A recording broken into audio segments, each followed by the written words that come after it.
I'm Vanessa Keaton, and 15 years ago, I was breaking the law, hurting my family, and stuck in an addiction I thought I couldn't escape.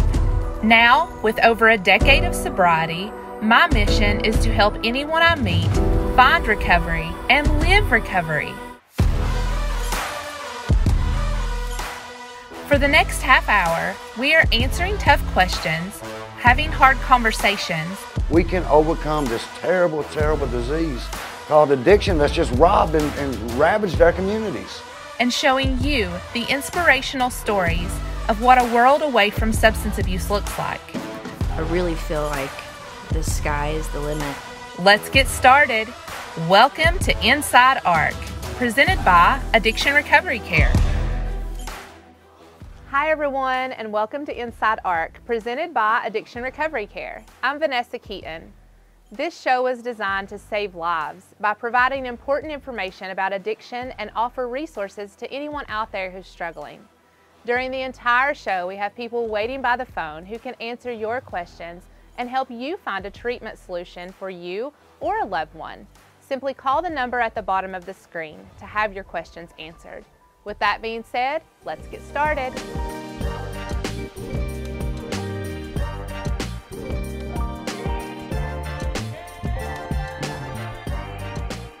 Addiction does not discriminate. It can happen to anyone. In this case, it happened to someone who stood in the pulpit every Sunday. Matt Robison spent a large portion of his life living one life during the week and an entire different life on Sunday mornings. Take a look at his story. First time I started drinking, I was 13, and off and on with mainly alcohol and our narcotic pain medicine is my whole entire adult life. I tell people I've been in ministry 20 years and an addict for 27 of those.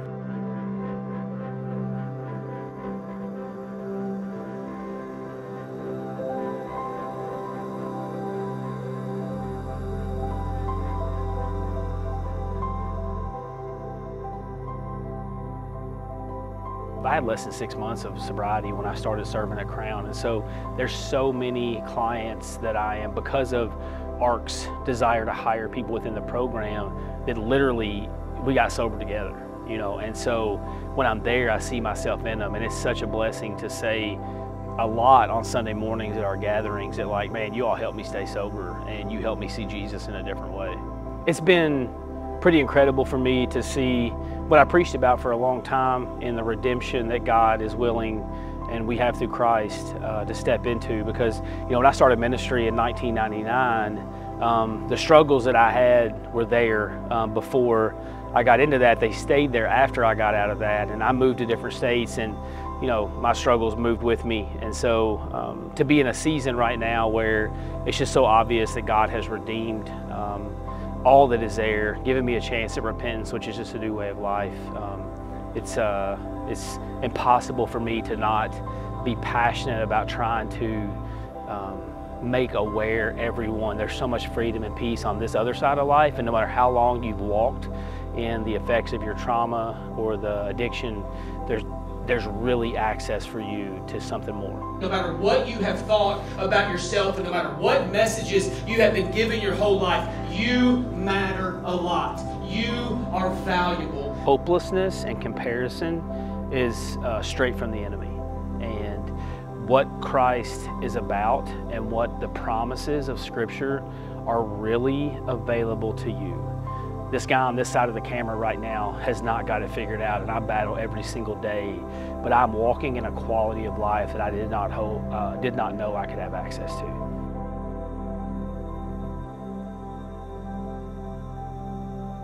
And Matt joins us now. Thank you so much, Matt, for joining us today. Yeah, really thankful to be here. Thank you. You're welcome. So how does it make you feel to watch your story? Yeah, it's exciting. There's like equal parts grateful, still shame, you know, embarrassed, and it's like not trying to get away from one side of that to get to the other. It's like the more that I am able to reflect on that part of my life, the more the goodness of God becomes more evident, more visible. So yeah. Yeah, absolutely. Yeah, you definitely can't run from one to get to the other. You have to walk through one to get to the other. That's something that I've had to learn in my recovery. Yeah, it's I think it's a desire to like want to divide. Like, well, this was good, and now that was bad. Now everything is good, and it's not like that. You know, that there's pieces of, there was good that was happening then, and there was hard that was happening then. There's hard that's happening now. There's good that's happening now. That it's God's in all that, and the more that I'm able to not try to minimize things, and the more that I'm able to not try to dress it up or make it look prettier, and just own it for what it was, the more clear and more visible the goodness of God is. I think. I love that. I absolutely love that, Matt. So, you know, with your story, I mean, obviously, I mean, you were a functioning member in the church. I mean, you were doing big things in the church, and then here you had this addiction problem that so many people didn't know about. So let's talk a little bit about that. I mean, people really don't know what's going on behind closed doors. Yeah, for sure. Yeah, I was, had been on staff at my church for 7 years, and we just launched a campus. We were 5 weeks post-launch, and I at the core of myself then, I lived in this like my relationship with God was reflective of my relationship with other people. They were all performance-based, and like if I was doing good, I felt okay, but if I felt like I wasn't performing well, it wasn't good, and I felt like God was my employer, and asking your employer for help, asking your boss for help is something that I wasn't comfortable, especially not something that was self-inflicted. You know what I mean? If asking my boss for help for something that somebody else did is okay, but like, hey, I've blown my life up, can you fix this? And so it was very much like I had this deep desire to want to serve the Lord, but I needed to get this area under control. And it was like the longer that I went in my ministry career, just being an adult, even the more the amount of time I could go holding it together kept getting less and less and less, and the amount of stuff that I had to drink or use just kept getting more and more and more. And so we had launched the campus, and then 5 weeks after that is when I relapsed. So Wow, but it sounds like you've always had such a strong support group around you, people who love you and are willing to walk through these things with you. So tell me a little bit about how important that is for people to have that support system in their lives. Oh gosh, yeah. My family, loved me and supported me nonstop and haven't quit. Even when they weren't sure what to do, which there was a lot of situations in my life they weren't sure what to do. My wife, who because of our journey, stepped into some counseling and got a graduate degree in counseling and understood what was going on, and really kind of created a safe environment that didn't allow me to continue in those behaviors, that put me in a spot where they had to be dealt with. Right. But was always so, supportive, and loving in that. And then, when I'm working at the church, that's what's unique about it. I think my good friend Eddie said that like we see a lot of videos of pastors like that have been restored after they've had moments of moral failure or something that's blown up in their life, but it's like you don't see that pastor within that video on the same stage at the church that they were working at when they blew their life up. It's usually like 2 or 3 down the road, they're talking about this redemption or this restoration in their life, and that's where I'm at though. Like the church that I was on staff at when I blew up is a church that I'm still on staff at now, and so they have really, I would say, provided me an opportunity to repent because I didn't have the resources or availability or the options that they've given me. So yeah. That's awesome. Yeah, I know for me, I mean, I definitely wouldn't be who I am today without the support system that's been around me in my addiction and then in my recovery. And I feel like, the world needs to know that is vital. Yeah, and there's a way, it felt like it was like, well, I'm either, it's like we're enabling or we're doing tough love. Yeah. And I'm like, it's really like in the middle of that. Yeah. There's a way to continually love. And not enable. Yeah. You know what I mean? I and agree. that takes some work, but like that, and that's where it got to in my family. It was like, we love you, we're never going to leave you, but we're not living like this anymore. Absolutely. And this is what's not okay. Absolutely. Well, thank you so much, Matt, for joining us today. I love your words of wisdom. Thank you. We'll be right back.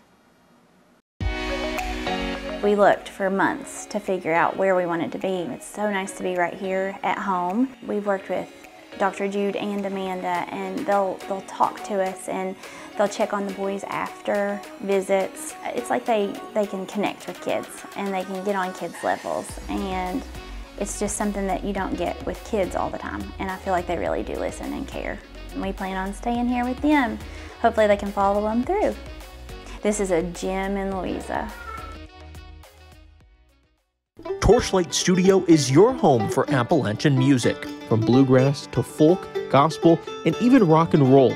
Our team has spent most of their lives bringing these sounds to not just local airwaves, but airwaves across the country. Our team includes Grammy winners with decades of experience. But we have top flight equipment, we have good knowledge. I mean, we know what to do here, so we can do anything that's needed. Head on over to torchlightstudio.org to schedule a studio session or learn more. Second Chance Auto is a full-service garage that prides itself in offering the highest quality of automotive repair and customer service. We provide tires and wheels, oil changes, tune-ups, and more while utilizing state-of-the-art equipment. At Second Chance Auto, we're changing lives while changing tires.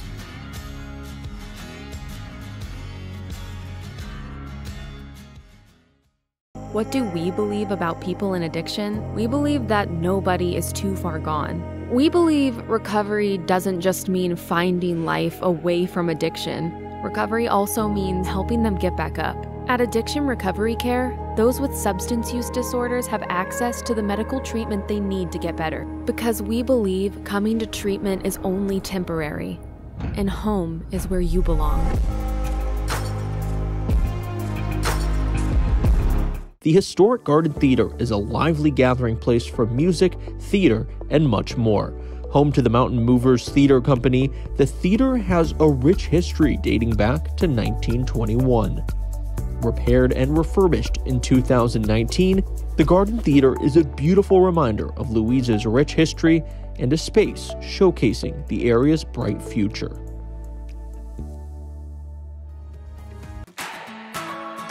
You are watching Inside ARC, presented by Addiction Recovery Care. If you have questions about addiction treatment, don't hesitate to call us now.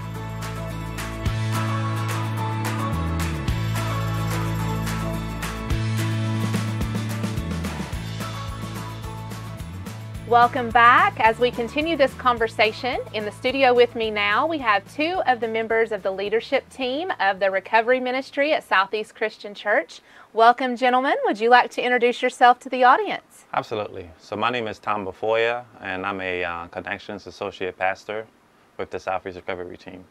Wonderful. Thank you, Tomba. Yeah, and I'm Eddie Johnson. I'm the Regional Campus Pastor, and I work with our Southeast campuses and primarily our Southeast Recovery campuses with ARC. Awesome. Thank you so much, Eddie. So Tomba, tell us a little bit about how you got involved with this.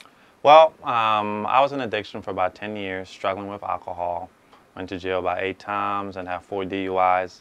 And at the end of October 2021, I came to the end of myself. And my mother had been a member of Southeast, so I reached out to her. And it just so happened that at that point, Matt had already been running services at the Crime Recovery Center. So I remember being on the phone with him on the 16th, and they came and got me 2 days later.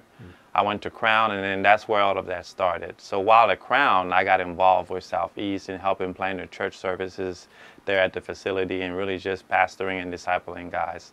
And God just took that willingness and that faithfulness, and he really just took it and crafted it into the position that I'm in now, to where I've now been employed with the church for a while, and I'm actually going back and working with clients at Crown to help them kind of work through this process and making sure that Jesus is a part of their recovery. Wonderful. What a full circle. Full circle, yes, indeed. Moment there. That is so awesome. So Eddie, tell us a little bit more about how Southeast got involved with ARC. Yeah, it really is a God story, and you just heard the first part of it is one of our most beloved pastors, who was campus pastor, Matt. We didn't know. We didn't know Matt had a problem. We didn't know Matt was struggling with addiction, and so when he went into recovery, it really, I think, was a shock, but then it became to, what can we do? Yeah. And it was one of those God moments. At the same time, Tim Robinson with ARC approached Southeast because they were opening a new facility of Crown in Springfield, which isn't too far from Louisville. Right. And because of the size and scope, this was going to be a different ARC center where they weren't able to take the clients out to churches because there's so many people. What would it look like to bring a church service there? And so 2 years ago at Easter, Matt was with me and some other Southeast people, and we started a service, and that was the beginning of our relationship. Wow, I love that. And I love that you guys started the service, you ended up in treatment there, and then you almost started kind of working in the role that you have right now while still in treatment, being a leader, you know, there at Crown and on the spiritual life side of things. And then now you work for Southeast and you get to come back and minister to the guys at the center. I love that. I love how all of that worked out. So tell us a little bit about, I know everything started at Crown, but how are things looking with the partnership of ARC and Southeast now? Yeah, we are all across the state of Kentucky and soon to be in Virginia, Ohio with ARC. So wherever there's an ARC facility, where there's residential clients, we have a service. And we are now actually offering classes and different pathways for people to grow in their faith. And for those maybe even pursuing ministry or to be serving at their church, we're finding ways to equip them, which is really kind of what Tom is focusing on. Yeah, and that's a huge part of my story. Also, one thing I wanted to address is this idea of when I came to Crown, I didn't have a plan, right? I was just saying, hey, I want to get sober and go back to my old life. And I told him 3 months, and here I am 19 months in, and I'm still working at that facility. So just one thing I wanted to just kind of encourage anybody out there who, if you're coming to treatment and you feel like, hey, this is what my plan is, if you could just kind of just let go of the process and leave things up to God, it's crazy where life can take you. And he has a way of taking something that was meant to kind of destroy you and bring you back full circle to help other people. Yeah, I completely understand. I'm 12 years in now, Tom, and I'm still there too, so I understand that concept completely. So that's really exciting. What's going on is really exciting, and I love that you guys are getting to be a part of that, and that the option for someone to plug into the discipleship program and to the spiritual life program is there for them if that's what they choose when they come to ARC. And I really appreciate what you guys are doing there. I know that it's changing lives. And I thank you so much for being here with us today, and we will be right back. Come join us at Masterpiece Cafe. We are conveniently located in downtown Louisa and are your one-stop shop for specialty coffee drinks and made-from-scratch baked goods.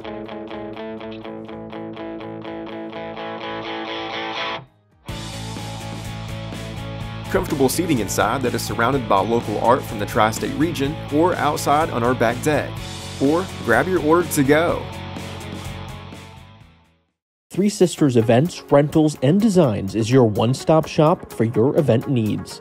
When you book with us, we can get you the space, the supplies, and all the help you need coordinating your event. Send us your inspiration photos and let us create designs specific to you.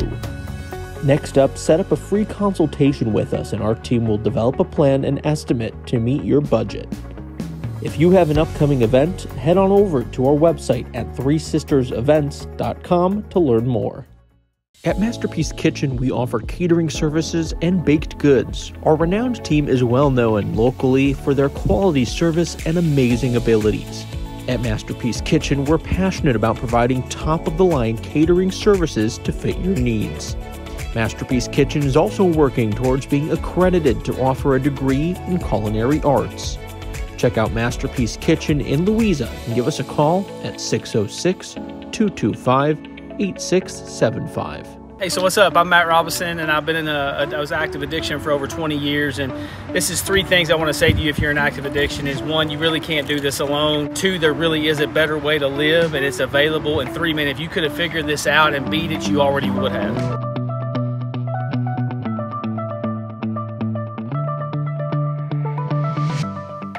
Welcome back. Oftentimes we hear from people that their addiction started in their teen years and decades later they are just stuck trying to get out. ARC's Emily Bennett sat down with one young adult that saw the signs and realized he had a problem and reached out for help. That's this week's edition of A Road to Recovery.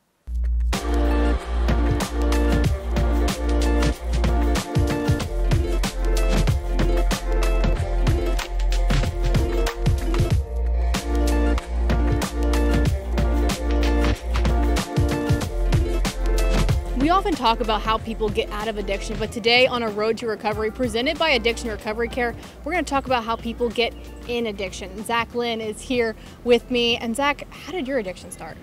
Well, you know, I was in high school. My mom was a teacher, and that stigma of your mom's a teacher, you always want to fit in with the other kids, and so I would sneak off to the basketball games or football games, and I was doing whatever they were doing to try to fit in.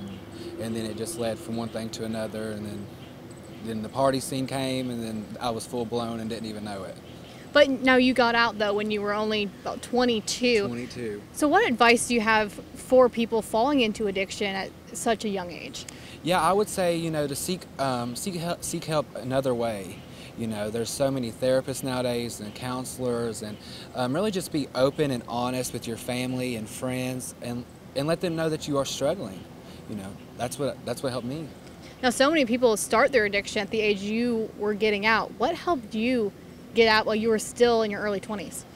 Well, I had a lot of friends that I'd run around with that were actually getting sober, and they were older than me.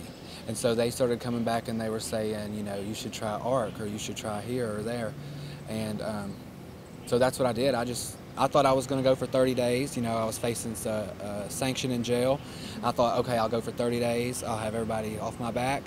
And then 30 days turned into 90 days, and then, you know, 180 days, and here we are getting ready to celebrate 3 years. So. That is awesome. And now you fell in addiction when you were in high school. Maybe what's some advice you have for parents whose children are getting, you know, going down this path? Maybe some of the signs that maybe they can pick up on. Yeah, really, it's the rebellion. You know, trying to stay out late, gone every weekend, asking for money. You know, staying in the room a lot. You know, I was always isolated because I didn't want my family to think I was doing something that I shouldn't have been doing. Mm-hmm. So really it's just that clear communication, you know. And Zach, what would you tell maybe a high schooler who's falling into addiction that's maybe too scared to ask for help? Face your fears, really. I mean, I know it's scary in the moment, and you don't want to let your friends or your family down, but try to find someone, whether it's a counselor or a teacher or whoever, you know, that you can confide in, and they have the resources to be able to help you. Well, thank you so much. So much great information, especially for the young folks out there. We're going to send it back to you in the studio. We love taking you inside of our facilities where life is constantly being restored. This week, we're so excited to take you inside of Belgrove Springs, located in Fleming County, Kentucky. Belgrove Springs in Fleming County is nestled between two ridges of the Appalachian foothills, giving men recovering from addiction a serene environment looking over a 22-acre lake. The facility is a modern country farmhouse located on over 300 acres in the Fox Valley of northeastern Kentucky. The Homestyle Center gives men plenty of warm and welcoming spaces, including roomy group rooms where clients learn crucial skills to stay strong in their recovery.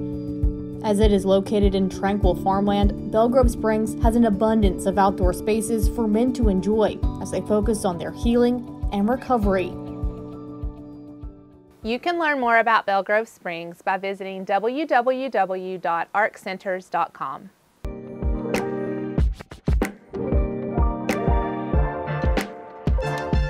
Now it's time where we answer some of your questions about addiction and recovery. This week's question is, do I have to have spiritual beliefs to come to ARC? No, absolutely not. Addiction Recovery Care treats everyone as equals, no matter your belief system. While ARC was founded on spiritual principles, we understand that many have different or no beliefs at all. We respect everyone's right to worship or not worship as they please, and we encourage everyone to build community in recovery that acknowledges all. Thank you so much for joining us. If you need help, please don't hesitate to reach out. We'll see you next time.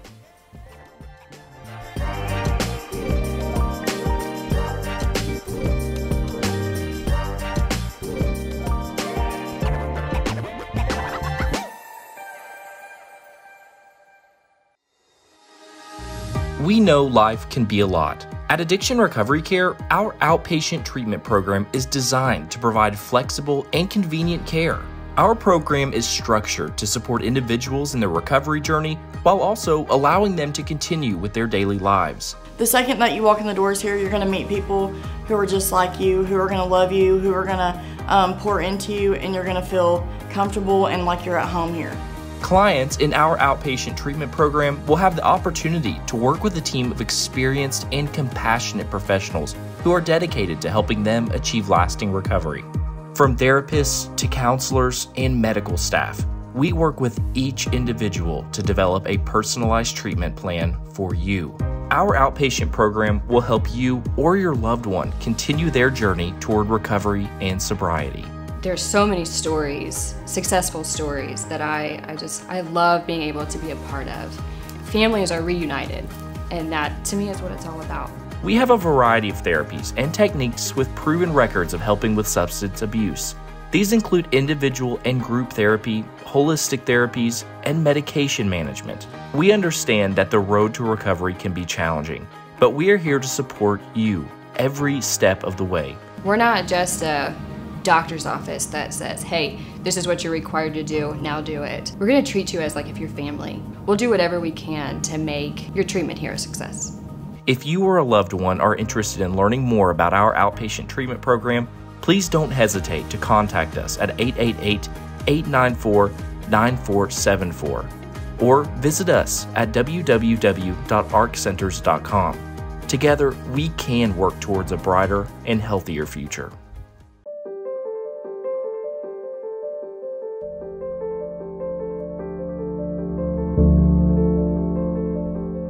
At Addiction Recovery Care, we pride ourselves on being the leader in the battle against Kentucky's addiction crisis. Our first center opened in 2010 and was founded by a recovering alcoholic and a former assistant prosecuting attorney. Tim Robinson recognized that while he gained sobriety, the need was great and decided to dedicate his life to helping others find the same thing he now had: recovery. Now, with over 30 facilities throughout eastern, northern, and central Kentucky, we believe that everyone has a God-given destiny just waiting to be uncovered.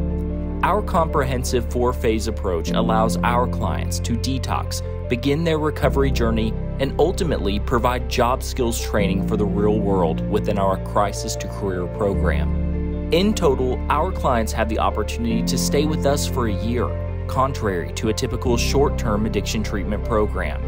Our Crisis to Career model has gained national attention. In fact, approximately 50% of addiction recovery care employees are in recovery, and 33% have graduated from ARC. In turn, this builds a strong foundation for others entering into treatment to look up to and strive for if interested. Addiction recovery care has given me my life back. It's not only giving me my life back, but it's given me a chance at a life that I never thought I would have. Today I have a house, a vehicle, a job, I'm a college student. I have a great life today. Never imagined that I would have the family that I have. Never imagined I would have the career that I have. Who would have ever thought that getting sober, I would have ended up with a career? Learn more about our mission by visiting www.arccenters.com. At Addiction Recovery Care, those with substance use disorders have access to the medical treatment they need to get better, because we believe coming to treatment is only temporary, and home is where you belong.